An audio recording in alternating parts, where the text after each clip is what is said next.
Assalamualaikum warahmatullahi wabarakatuh. Welcome back to my channel, guys. And my name is Dani Satya Raria. I'm from 9.6 and my attendance list is 7. Today I want to finish my HE assessment and now is reading in 9 November 2024. I will never forget the first time I met our new contract from Red Rolling, one of our top 5 customers.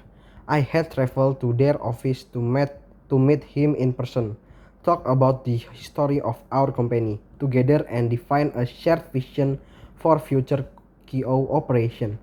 I want to focus on building a good relationship with him, which would be a good foundation for working together. So, when we met, I want to make a good impression and also show him respect. I greet him with a handshake and address him by his surname. When I put my hand out, I realized he had been moving it to give me a hug. So we did an awkward mixture of the two. Also, when I greet him by his surname, he responded politely, though he used my first name. It was all a little uncomfortable.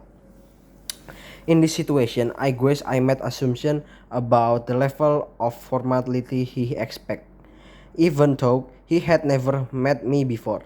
He knew our two companies had been doing business with each other for years and he wanted to build on that history by being less formal with me from the beginning.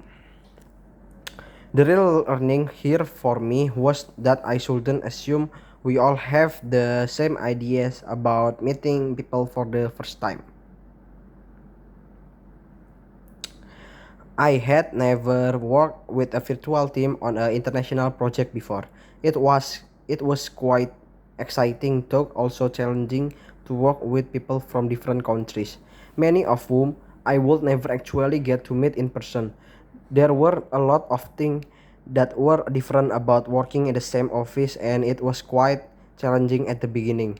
For example, there were different time zone, different IT system and even different local regulation which impact on what each person was allowed to or able to do for the project. There were also personal differences such as different ways of working, approach to deadlines and when to reply to email. And we shouldn't forget the fact that English was the project language and that most people on the team had to work in a language which wasn't their first.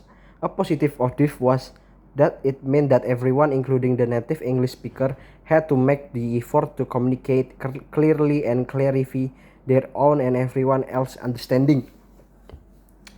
To help us all get on the same page, we defined the communication norm and the rules the team will follow as well as the meeting dates and deadline. We laid this all out in a document called a team or project charter. This was really useful and in the end the project was a great success. I'm looking forward to working on my next international project. I went I went through a bit of a rough patch last year at work. I was already committed to too much and then we lost a team member through restructuring and I quickly become overloaded. This led to me doing too much overtime and feeling very stressed. My boss was really helpful and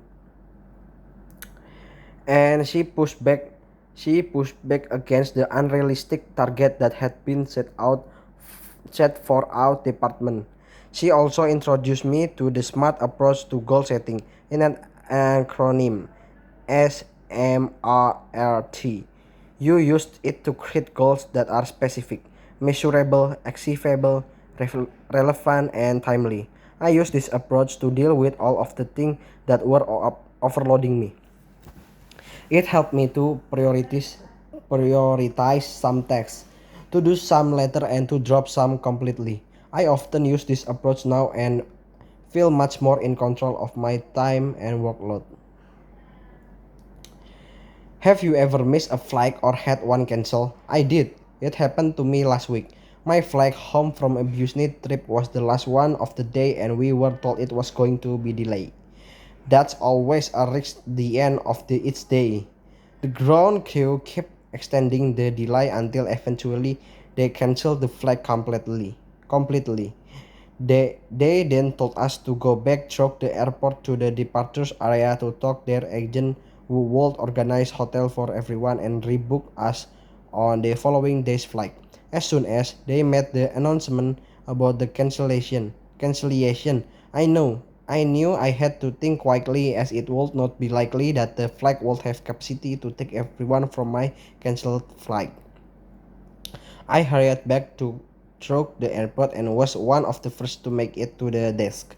That turned out to be a good idea, as there were only 9 seats available on the flight the next morning. Everyone else had to fly to a different airport and then continue back to our destination airport in coach. Lucky me, right? Okay, that's for me. Wassalamualaikum warahmatullahi wabarakatuh.